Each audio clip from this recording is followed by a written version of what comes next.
Oke, thank you Rini. Ya. Thank you Abai untuk pembukaannya dan salam kenal. Halo Dr. Esla. Saya Nurul Untungan. Maaf Rini, ini saya langsung present atau cuma perkenalan dulu? Perkenalan dan langsung present aja, dokter. Langsung present, oke. Ya. Ya, sebentar kalau gitu saya share screen dulu. Oke, dokter. Halo semua teman-teman, senang banget dapat kesempatan hari ini untuk share sama teman-teman. Sebenarnya umurnya mungkin udah beda 20 tahun ya mas saya. Ada yang kelas 7 ya di sini. Jadi ini kemarin saya diminta sama tim CoLearn untuk memperkenalkan sedikit sebenarnya saat ini apa yang saya lakukan. Jadi saya saat ini memakai beberapa topi. Saya adalah co-founder dari sebuah learning center untuk anak berkebutuhan khusus, di mana banyak anak-anak dengan autism atau spektrum autisme yang membutuhkan terapi, dan dari sana ini adalah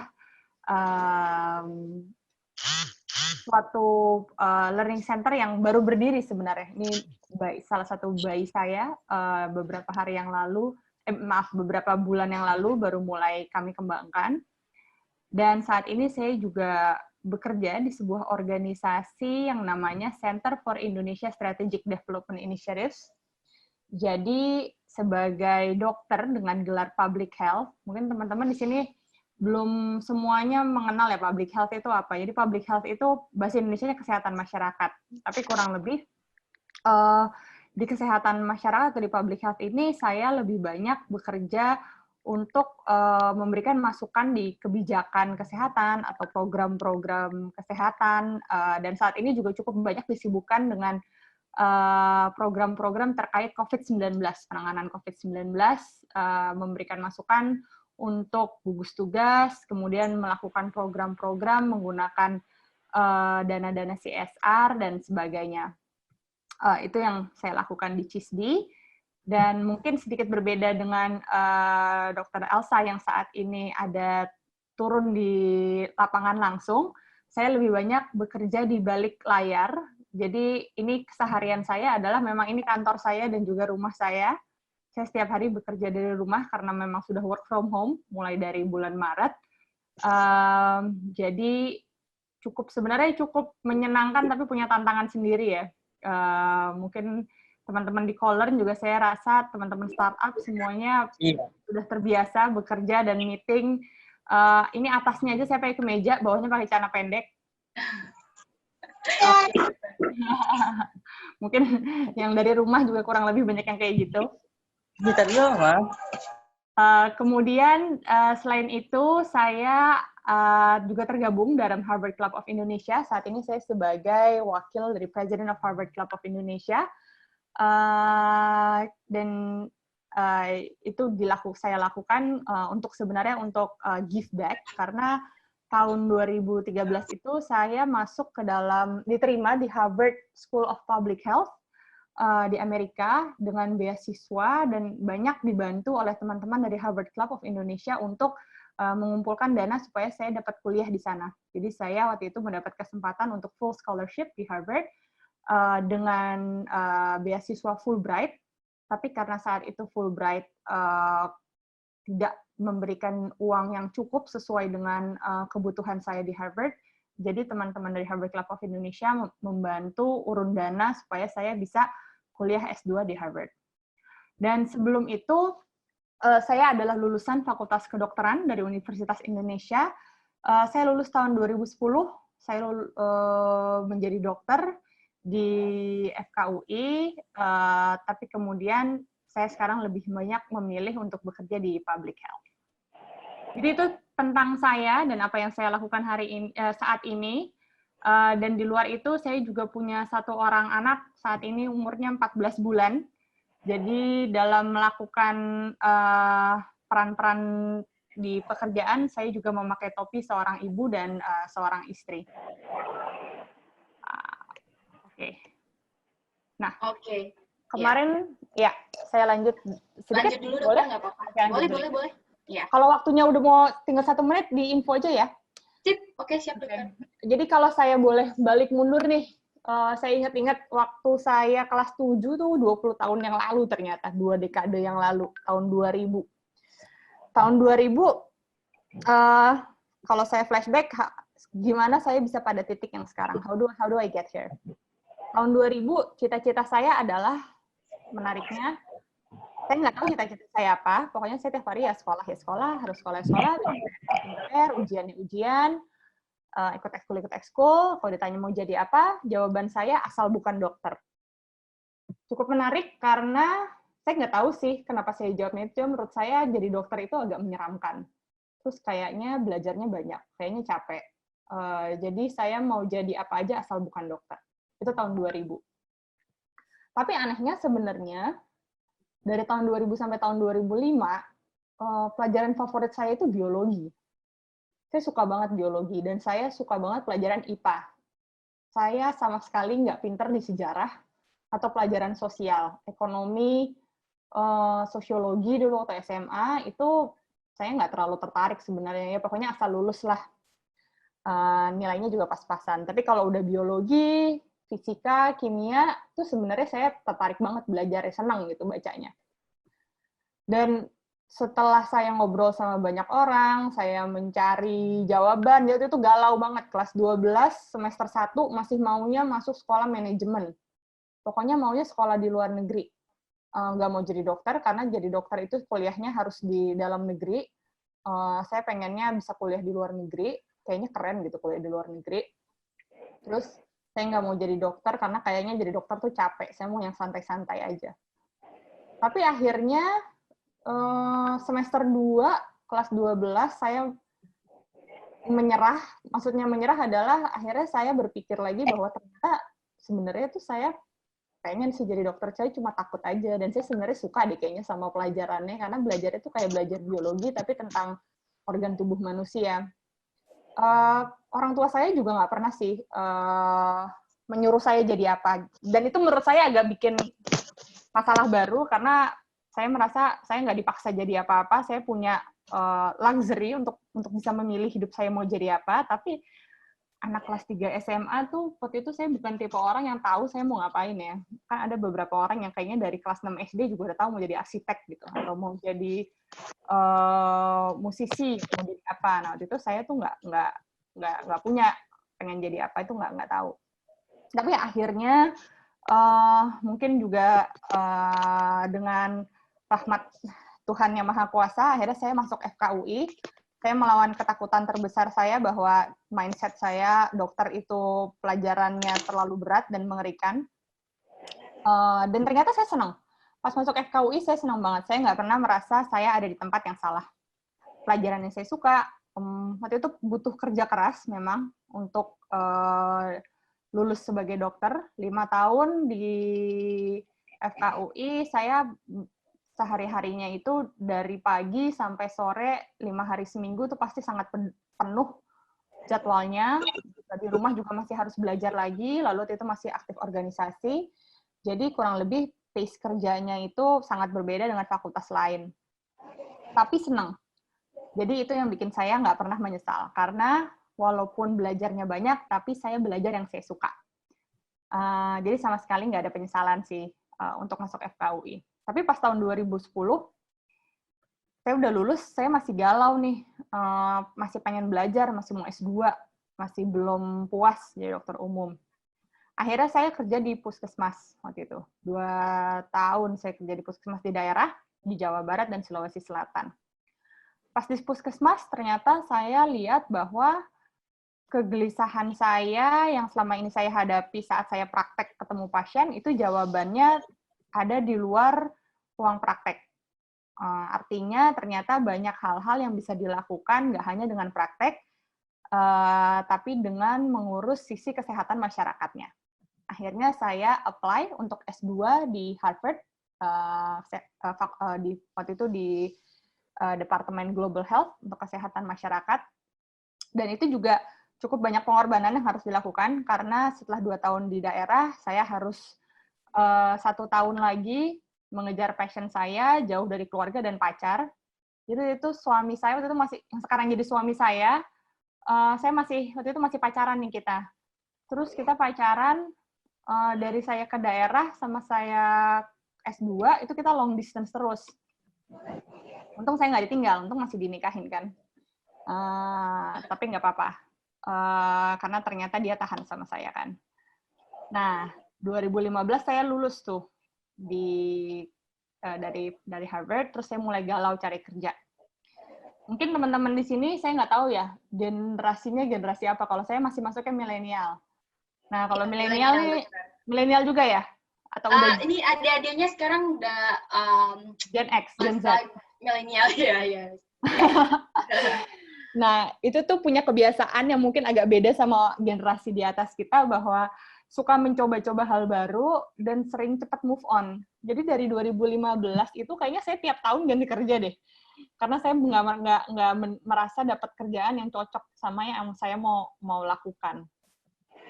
Sampai akhirnya sekarang saya melakukan yang tadi saya udah bilang, kerja di CISD itu sebenarnya saya udah on and off part-time di sana dari tahun 2015 dan membangun di sana. Itu saya menemukan kenyamanan. Jadi tahun 2020 ini akhirnya saya sekarang masih belajar sih sebenarnya untuk menyeimbangkan gimana untuk bisa bekerja tetap full passion dan juga berkeluarga. Nah, jadi itu mungkin sharing saya, dan mungkin kemarin ada titipan tips and tricks-nya untuk bisa sampai pada titik ini. Kalau buat saya punya pesan dari nenek saya bahwa satu-satunya hal yang nggak bisa direbut orang adalah ilmu. Mau punya uang, mau punya barang, itu bisa hilang, bisa datang, tapi kalau kita punya ilmu, kayak co-learn ini, bikin teman-teman di sini semuanya punya ilmu yang lebih banyak. Kalau udah masuk otak kita, nggak akan bisa diambil orang lain. Jadi mungkin itu sharing saya siang ini. Terima kasih. Oke, mantap sekali. Terima kasih ya, dokter. Ya, sama-sama. Ya. Kalau kata dokter itu, hal yang paling berharga itu adalah ilmu, teman-teman. Gitu ya, itu kata kuncinya. Dan juga jangan takut untuk melawan ketakutan terbesar kamu juga, kayak gitu. Oke, selanjutnya kita beralih ke dokter Esla. Halo, dokter.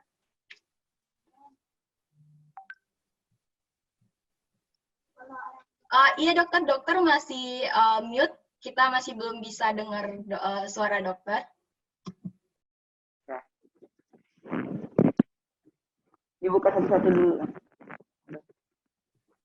Iya, oke. Untuk teman-teman yang lain gitu ya, untuk teman-teman yang lain yang masih belum memiliki kepercayaan diri nih untuk hidupin kameranya gitu kan, biar bisa lihat satu sama lain, jangan malu-malu ya, biar dokternya bisa ngelihat teman-teman, masa teman-teman dokternya bisa, agar dokter bisa ngelihat teman-teman kayak gitu. Jangan cuma teman-teman doang yang bisa ngelihat dokternya gitu ya. Yang lain jangan lupa diaktifin ya kameranya. Oke, mantap. Putri udah aktifin kameranya. Iya, dokter, silakan perkenalkan diri dan mungkin sedikit bercerita tentang jadi dokter. Oke. Nama saya Endah Sinta Laras. Kedengeran nggak nih, Marini? Kedengeran ya? Kedengeran. Yes, kedengeran, dok. Oke. Sorry, ini tadi habis triple masker. Halo Dokter Nurul, salam kenal juga sama Dokter Nurul. Kayaknya kalau saya kebalikannya Dokter Nurul ya. Dokter Nurul kayaknya even though nggak suka jadi dokter, tapi sukses masuk UI. UI itu kalau dibilang generasi Dokter Nurul lu generasi milenial. Kalau saya sama ada teacher yang di Koleran juga ya, Miss Lia itu, dia adik kelas saya dulu. Saya bukan generasi milenial, saya angkatan 98 ya.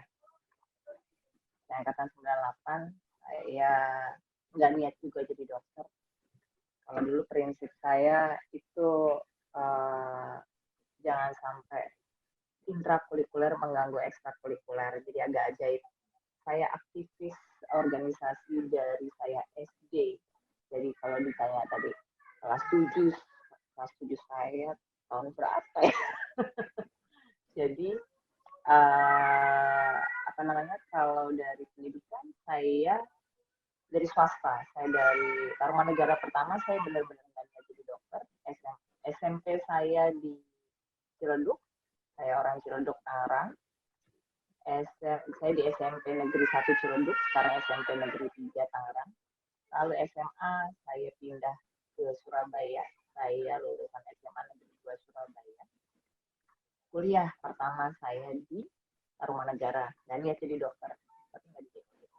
Jadi intinya kalau di kedokteran itu, kalau tadi dokter Nurul bilang, aduh kayaknya pelajaran di kedokteran ngeri banget ya, pikiran saya juga.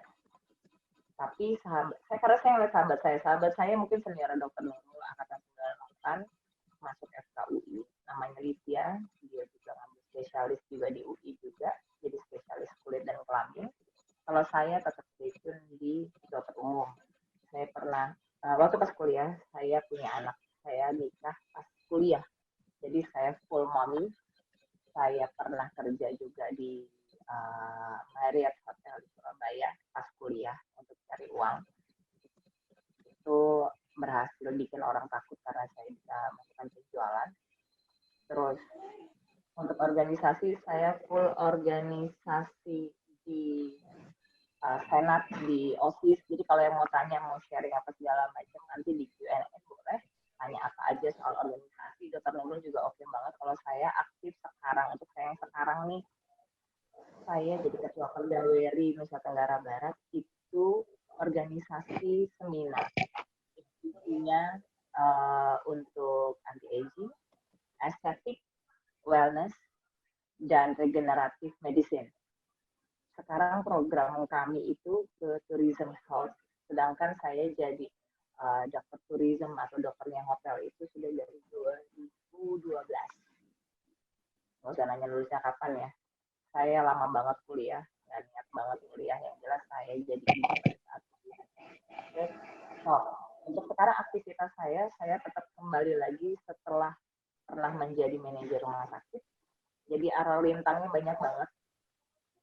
Berkaitan satu dengan usia, yang kedua dengan ibu yang punya anak. Anak saya tiga. Saya yang pertama itu kelas 2. Anak saya yang kedua itu mau masuk SMP. Anak saya yang kedua mau masuk SD. Jadi saya kalau sama dokter Nurul jauh banget. Oke, so untuk kegiatan saya sekarang, selain ngurusin Perdaweri, saya juga aktif di kegiatan IDI provinsi terutama. Saya sering jadi MC untuk kegiatan-kegiatan IDI. Kebetulan dari Ikatan Dokter Indonesia wilayah Nusa Tenggara Barat, saya dipercaya sebagai koordinator untuk acara public health setiap hari Kamis di RRI. Ini belum aktif lagi. Nanti kalau udah aktif lagi bisa saya kabarin. Kalau adik-adik mau dengerin, saya siaran bisa. Karena topiknya macam-macam. Kalau emang benar-benar pengen jadi dokter. Itu aja sih. Kalau untuk Perdaweri kita bakal ada event itu untuk estetik, untuk anti-aging. Jadi untuk kayak learning cases COVID juga kita udah setiap hari never stop learning, never stop lihat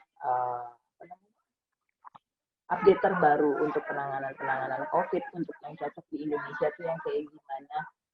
Karena iklim kita jauh berbeda dengan yang di Eropa, terus ada banyak strain dari yang virus COVID ini, banyak banget yang dipelajari di Perdaweri, di estetik, anti-aging, wellness, regeneratif itu banyak banget. Intinya kita nolong orang, itu aja. Terus apa lagi ya? Kalau saya sama dokter Nurul kan bedanya, saya juga di belakang meja sebenarnya, cuman jalur saya itu kalau nggak manajer ya director, tapi saya itu jadi dokter hotel balik lagi, jadi kerjanya itu sambil jalan-jalan. Jadi kalau ada on call, saya ke hotel, ya sambil jalan-jalan lah ya, sambil ngobatin orang. Ngobatin orangnya juga kita harus berbekalakan ATLS, which is Advanced Traumatic Stress Support, itu harus update. Terus ACLS, Advanced Cardiological Life Support, ada juga EKG, bla bla bla, banyak banget. Kalau saya lebih tertarik ke wound care, jadi saya research untuk krim. itu juga berkat BPJS juga, karena jadi manajer rumah sakit, saya berhadapan dengan kondisi pasien butuh sembuh cepat. Saya kebetulan tadinya jadi manajer rumah sakit Bayangkara untuk NTB selama 3 tahun, lalu saya jadi manajer klinik tourism di NTB juga, kita the biggest klinik di sini. Lalu saya out habis gempa di Indonesia itu kan di Lombok kemarin lumayan berat ya. Tahun lalu kita ketiban gempa di sini, sekarang kita kena COVID. Kebetulan COVID di wilayah tourism yang di tempat lain belum booming, di kami sudah booming dari tahun baru. Jadi dari tahun baru saya udah handle pasien-pasien langsung dari Cina. Kemungkinan juga mungkin udah terpapar juga sama COVID. Saya sama adik-adik di sini sempat drop di bulan Januari. Dan teman-teman yang lain juga ternyata sempat drop, dan alhamdulillah kita back on stage. Gitu aja sih. Kalau untuk yang COVID sendiri di sini, saya di kliniknya farmasi itu teman-teman yang bukan frontline ya, bukan front gate juga sebenarnya, tapi people, kalian juga yang di rumah itu benar-benar harus aware sama diri kalian. Jadi kalau mau berobat ke sini, kita udah infrastruktur pertahanan terakhir, pertahanan sebelum kalian sakit. Jangan sampai sakit sih, jangan sampai ketemu saya di klinik, ketemu saya di mall ya.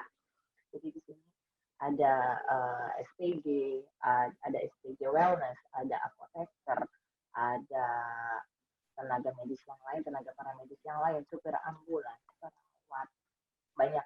Kalau emang mau eksis di dunia COVID ini, guru-guru yang kayak yang di online scholar ini juga hebat banget. Maksud saya tetap mau kalian tetap belajar, karena nanti kalau udah ini usai terus kalian ketinggalan pelajaran, mendadak ada ujian kan kayak orang bego. Jadi bagus juga di sini scholar ini, makanya saya mau saya oke untuk join karena kalian ada edukasi tambahan gitu aja.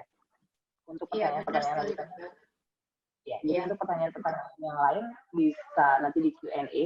Di Q&A ya. Lebih spesifiknya. Udah sih gitu aja.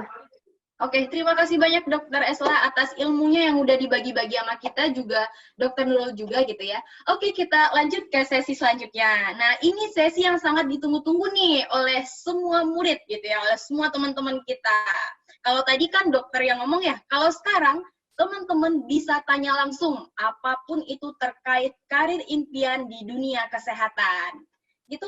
Mungkin kalau ada yang mau bertanya langsung chat aja ya ke everyone. Nanti pertanyaannya akan kakak bacakan dan salah satu dokter kita akan mengambil alih untuk menjawabnya gitu. Ada yang mau bertanya? Hey, Rini, maybe I'll just get started. Yeah, I'll get the questions started. Okay, baik. Okay. So Dr. Esla, thank you so much. Sangat inspiring melihat dokter di front lines and you're doing this. I think it's very, very inspiring for all of us. And Dr. Nurul, I didn't realize that we were already on the same group chat in the public health. We met once, Abay. Huh? We met once. We met once.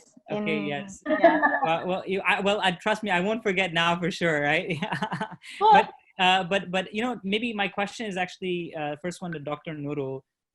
Doctor, like, you know, one of the things that I always tell Indonesian students is you have to dream big, right? You have to think big. You have to dream big.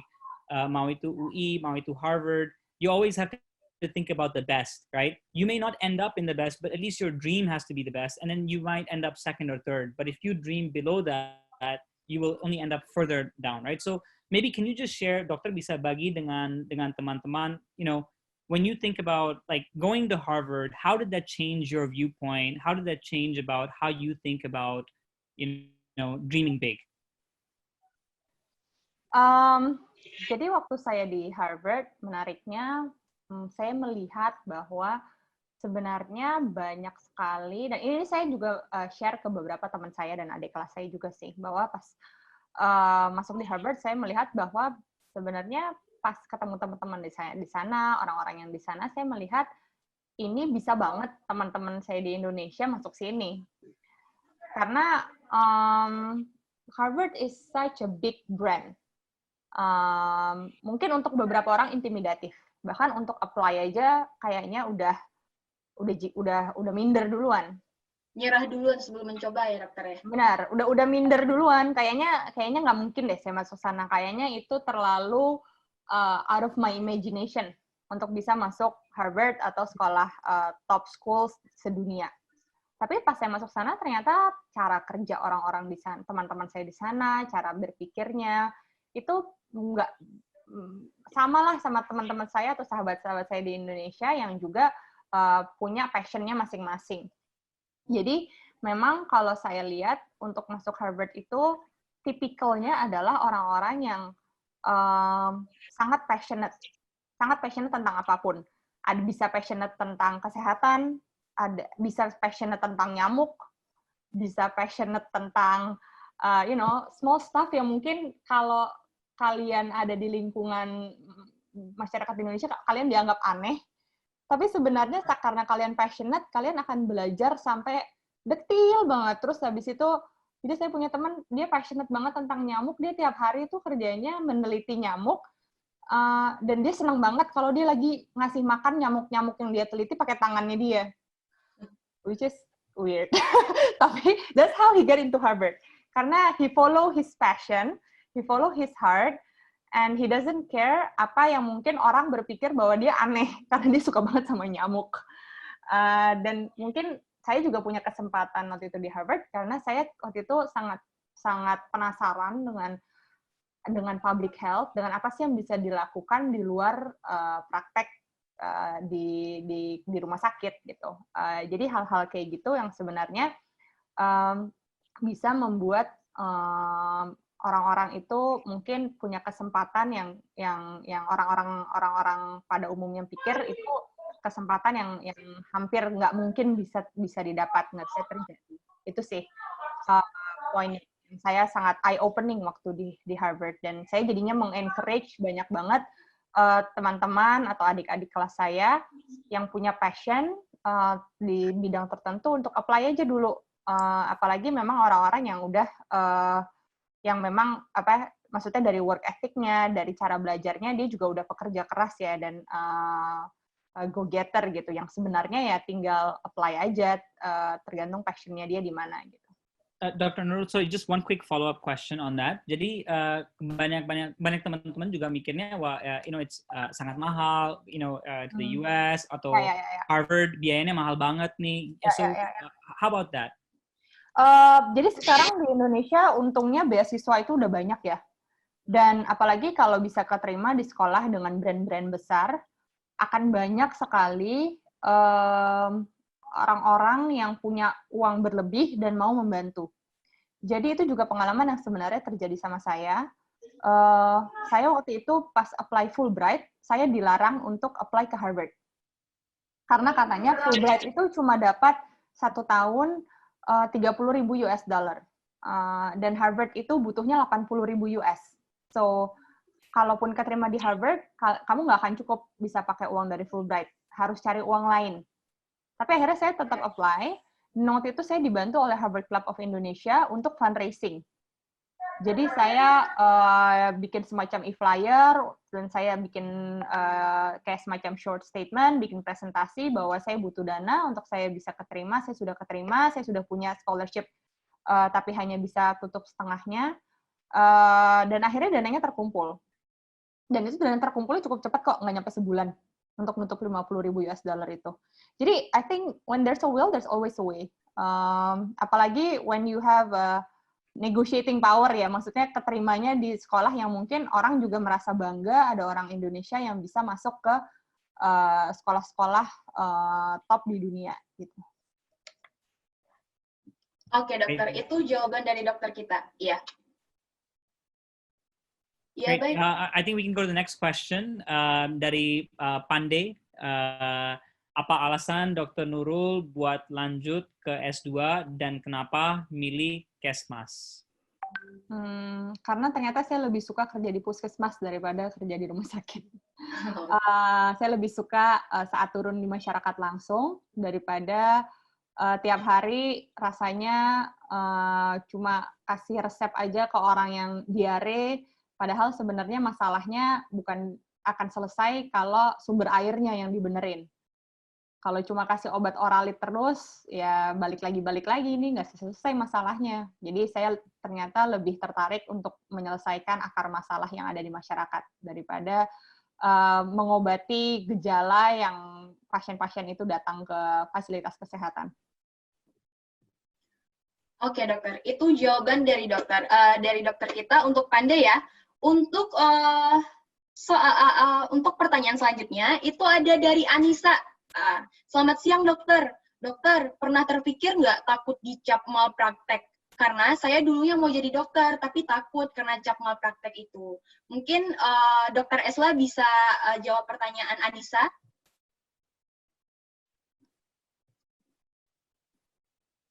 Sebentar dokter. Oke. Oh ya.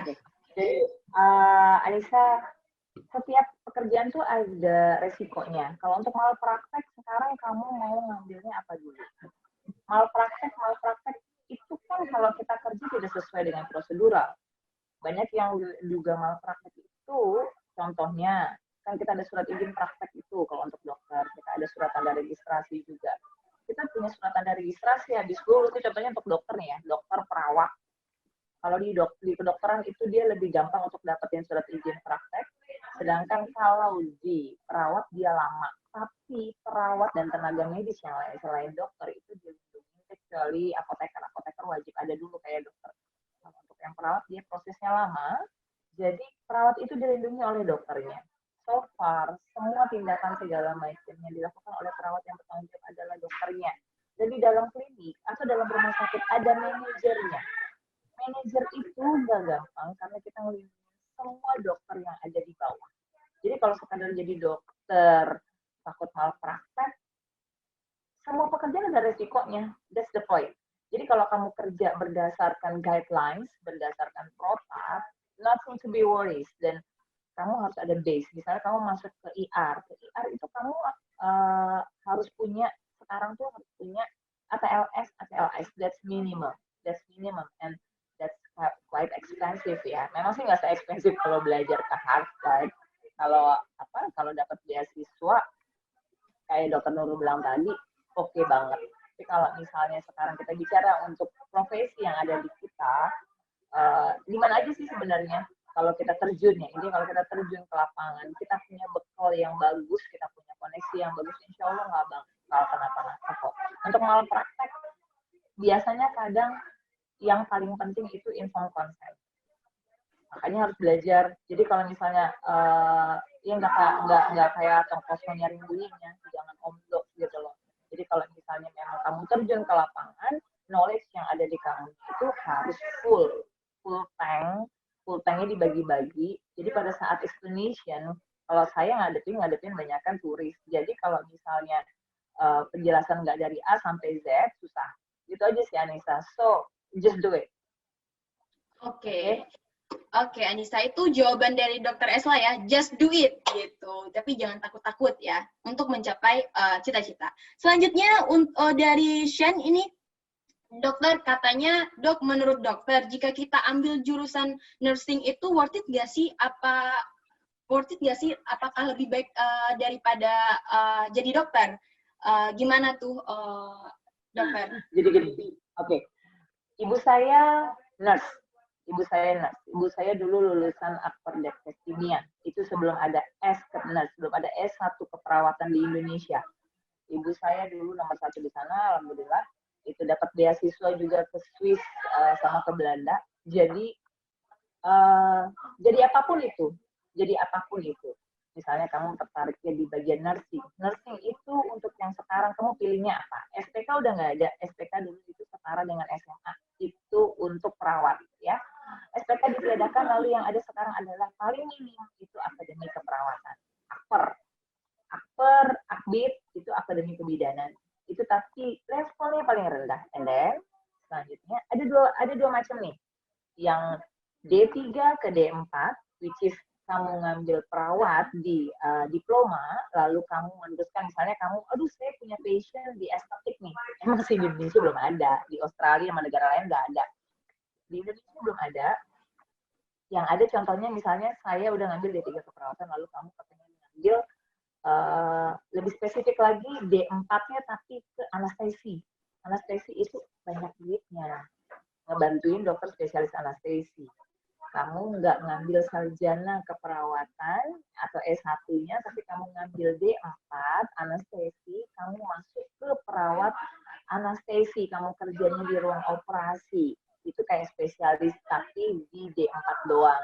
So, kalau orang tua duitnya nggak mencukupi, terus kamu pengen cepet kerja, lapangannya, kamu nggak suka yang teori banget, kamu sukanya yang di lapangan. Kamu just find your patient. Jadi hitungannya kamu, aduh, kayaknya aku suka nih, kayak tadi kalau dokter yang bilang, sukanya biologi.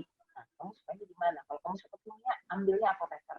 Kalau kamu suka untuk apa, lebih ke lapangan, lebih ke tindakan, kamu mau jadi dokter harus bersabar. Kalau jadi dokter tetap nanti kita bakal praktek. Tapi teori dulu sambil praktek. Untuk yang cepat, kalau pengen cepat banget lihat kondisi orang tua juga. Kecuali kamu memang pengen biaya sendiri, that's up to you. Cuman untuk kondisi yang sekarang kebanyakan teori dulu, baru praktek. Kalau cuma pengen teori 3 tahun, karena kalau kayak kedokteran sekarang 5 tahun plus ya. Itu teori dulu 5 tahun baru ke praktek. Oke lah kita praktikum, tapi nggak kayak perawat. Kalau perawat itu dia lebih langsung ke praktek ya. Lalu kalau untuk S1 keperawatan jujur kalau saya lebih pilih yang D3 masuk D4. Kalau escape nurse itu dia lebih ke manajemen. Jadi kalau misalnya kamu lulus, kamu bisa buka praktek. Enaknya kalau escape nurse itu kamu bisa praktek keperawatan, kamu bisa punya klinik. Walaupun yang tanggung jawab dokter, kayak rawat luka segala macam itu rata-rata sekarang escape nurse masuk ke situ. Terus untuk ke karir yang di manajemen, kamu sukanya, aduh saya pengen jadi perawat, tapi saya doyannya di belakang meja. Ya kamu ngambil escape nurse. Itu aja. Jadi that based on your patient. Untuk jadi dokter, kamu siap nggak? Karena jadi dokter itu kalau sama aja sih di manajemen, di lapangan sama aja. Tetap aja kamu leader.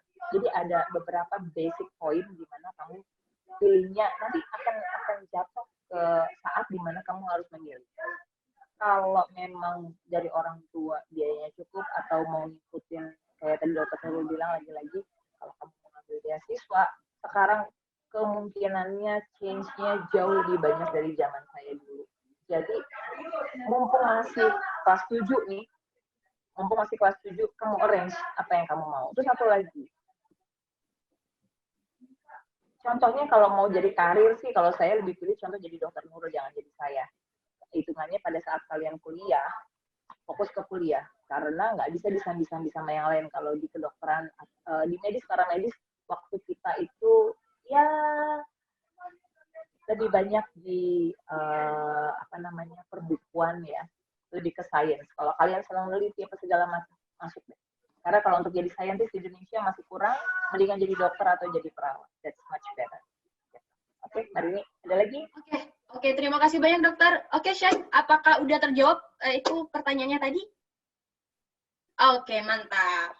Selanjutnya nih dok, ada yang mau bertanya. Ini untuk dokter Nurul. Dari Regina.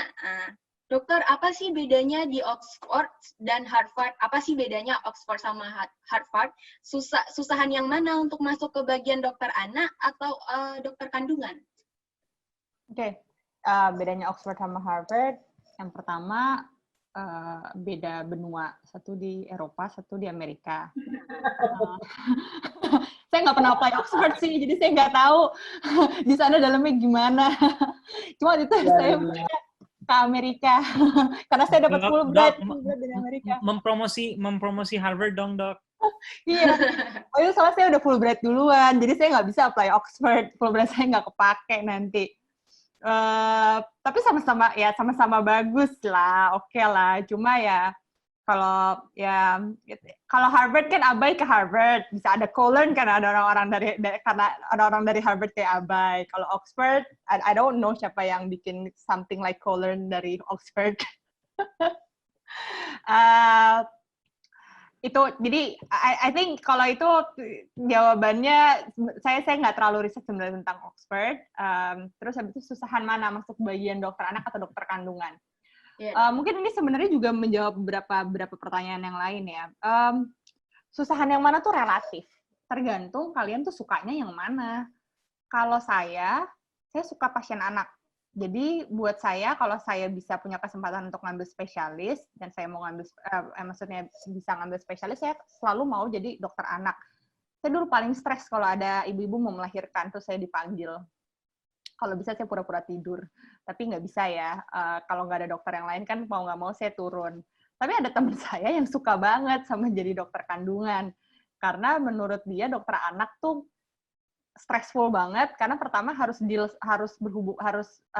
kerja sama anaknya yang kadang-kadang nggak bisa ngomong. Yang kedua harus ngobrol sama ibunya atau bapaknya yang kadang-kadang lebih bikin stres daripada anaknya sendiri. Jadi tergantung sih. Balik lagi sebenarnya tergantung kalian itu orangnya kayak gimana, sukanya apa, dan itu jawabannya semuanya relatif. Oke.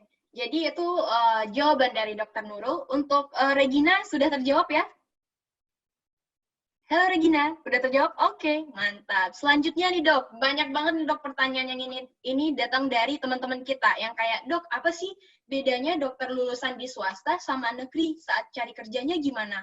Apakah yang dari negeri itu lebih didahulukan daripada swasta gitu? Mungkin salah satu dokter kita ada yang mau jawab? Siapa ya? Dokter Nurul atau Dokter Esla? Boleh banget. Aku bisa coba jawab dulu, nanti Dokter Esla mungkin punya pengalaman sendiri juga ya. Oke, siap. Jadi emang sebenarnya membantu sih, kok punya alma mater atau lulusan yang udah punya branding yang kuat.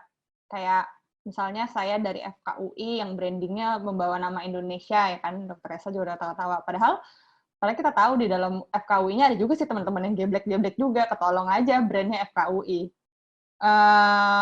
Terus ya itu membantu. Jadi punya alma mater dengan brand besar itu akan membantu, tapi akan membantu membukakan pintu, membuka kesempatan. Tapi akhirnya gimana pintu itu tetap terbuka balik lagi ke kalian sih. Karena ada beberapa orang juga yang walaupun dia dari swasta, tapi memang individunya itu sangat brilian dan sangat bagus kerjanya. Jadi akhirnya di dunia kerja pun dia tetap diterima di banyak tempat, walaupun mungkin effort-nya lebih besar daripada orang-orang yang udah punya privilege dengan bendera yang namanya sudah besar-besar. Tapi kadang-kadang pun kita juga suka ketawa-ketawa sih yang tahu dalamnya brand-brand besar ini, bahwa ya mungkin sebenarnya balik lagi ke orangnya sih. Kalau yang geblek mah geblek aja, mau namanya dari UI kayak mau namanya dari mana. Tapi ya it helps sih, punya brand besar tuh membantu dalam pekerjaan. Mungkin Dokter Esla punya pengalaman yang lain, Dok. Iya dokter, silahkan di-share ke kita semuanya dokter. Dokter masih mute? Bentar. Kita masih belum bisa dengar dokter masih mute. Oke. So, jadi gini, saya kan memang gak niat jadi dokter ya. Saya ceritain dari awal aja. Jadi pas di Tarumanegara, which is teman-teman saya banyak yang di UI, teman SMA banyak yang di perguruan tinggi negeri, di UI, di UNAIR. Itu kita kalau kuliah emosi jiwa. Soalnya pelajarannya sama. Cuman kalau di negeri itu kan ada target. Target misalnya, ini semester ini kudu lulus semua. Kalau yang di swasta, lo kalau nggak lulus aja. Kalau zaman dulu, sekarang udah enak. Angkatan saya dulu kita ngedobrak Engkong Ciputra almarhum. Almarhum bukan benar ya. Jadi hitungannya kita bikin semester pendek. Kita dobrak bener-bener ngancurin ruangan rektorat karena kita tetanggaan sama Trisakti, tapi sebenarnya di Gahar anak Untar. Lalu kita compare dengan anak negeri, sorry Dokter Nurul. Di negeri itu emang kudu ada target yang kudu lulus Taylor nih. Lalu saya kan pindah ke Hang Tuah, saya sempat di Navy Hospital. Saya sempat, jadi ada adik saya, dia kuliah, anak sahabat bapak saya, itu kuliah di UNAIR, tapi ngambil yang internasional. Jadi juga ada internasional. Nah, itu di UNAIR, jadi kalau di Hang Tuah kita pelajarannya semester ganjil, di UNAIR semester genap. Itu kita tukeran. Dosennya sama, nggak beda. Dosen sama. Tapi nilainya itu yang jadi beda. Karena itu tadi ada target. Di UNAIR itu ada target kudu lulus. Jadi nilai E juga bisa jadi B. Itu yang bikin amazing. Oke lah, mentok kalau untuk kita hair itu nanti ada nilai B. Ya, nggak mungkin jadi A. Kalau jadi A nanti ditumpukin aja tuh fakultas kedokterannya di sana bisa ditumpukin sama anak orang tua. Nah, jadi swasta sama negeri privilege-nya banget masih menangan negeri. Kita bicara mengenai Indonesia, ya. Indonesia Raya tercinta ini mereka akan melihat, ini benar juga kalau kata dokter. Kalau geblek mah geblek aja, kalau pinter mah pinter aja, cantik aja, kalau jelek aja, intinya begitu. Nah, lepas nanti pada saat kalian lulus itu tergantung dari kepribadian masing-masing. Kembali lagi benar banget dokter Nurul. Saya kembali lagi, oke, saya pindah lagi nih, saya jalan-jalan, saya ke Lombok, saya katanya anak-anak nggak mau pindah, padahal saya ketua angkatan di Rumah Sakit Angkatan Laut. Saya itu mau ujian, nggak mau pindah, start dari nol, nggak di DO. Nah, terus pindah, di sini ada namanya Unizar, Universitas Al-Azhar dengan Universitas Mataram. Kita satu rumah sakit, dosennya juga sama. Saya sih nggak belajar ini ya, karena saya langsung ke klinik ya. Jadi saya nggak belajar klinik di sini. And then nilai perbedaannya banyak banget. Kita yang namanya dokter itu tetap manusia, dan reaksi treatment tiap pasien itu berbeda. Jadi kelalaian dari pihak orang tua juga banyak. Kebetulan itu di bagian apa? Kita kena punishment. Kenapa? Anaknya itu tahu-tahu aspirasi. Ini ada sedikit kaitannya dengan COVID.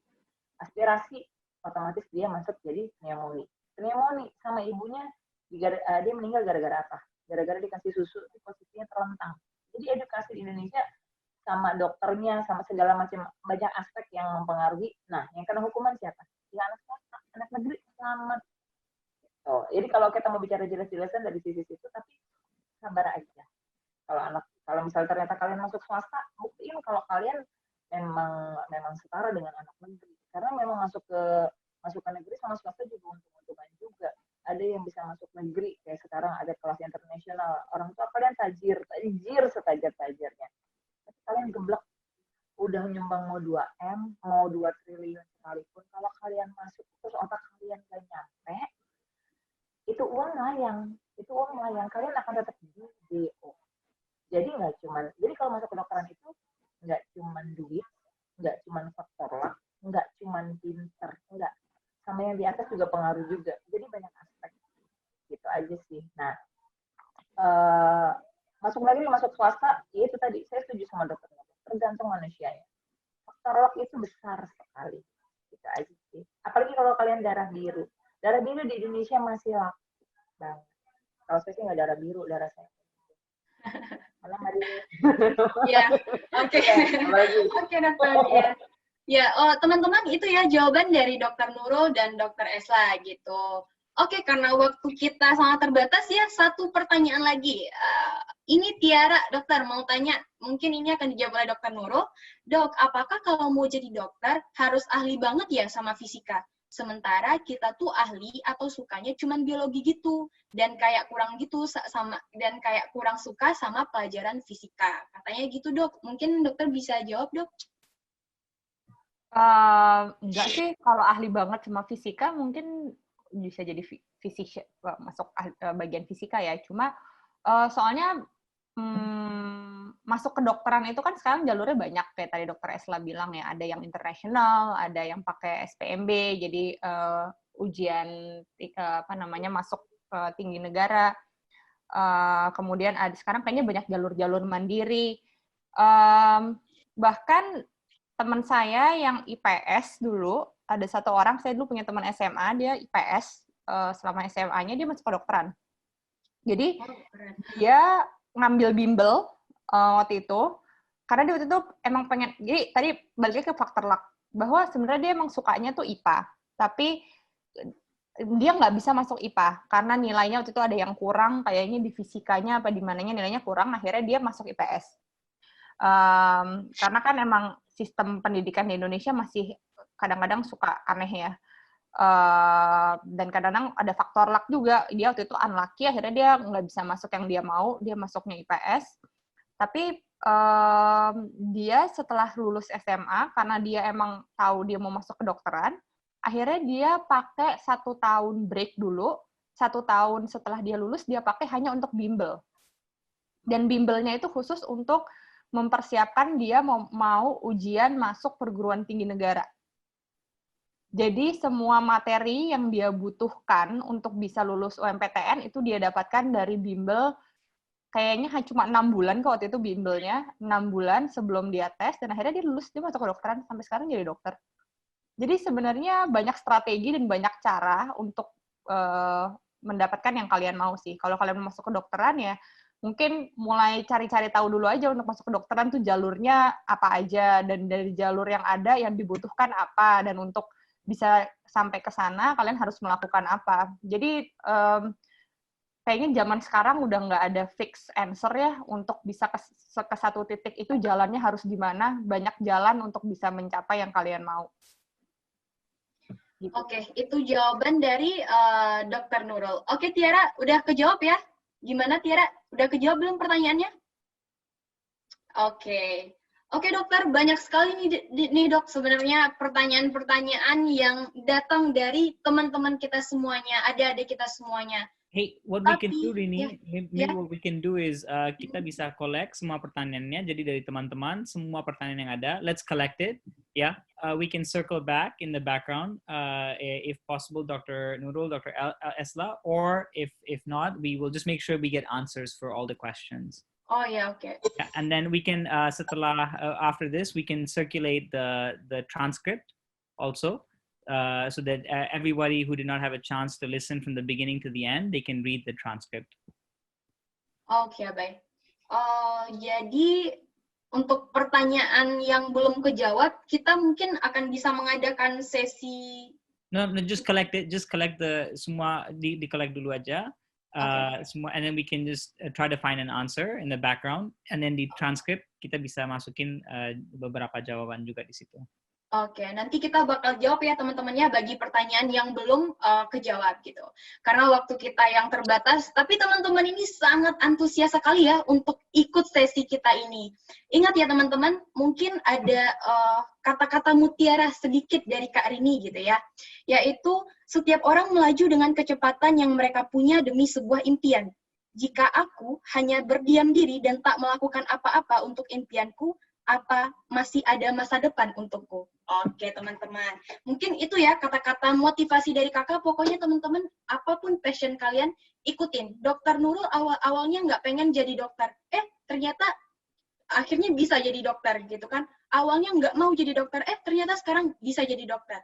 Dan begitu pula dengan Dr. Esla kayak gitu. Jadi teman-teman bisa ambil pelajaran yang banyak banget dari speaker kita hari ini gitu ya. Oke.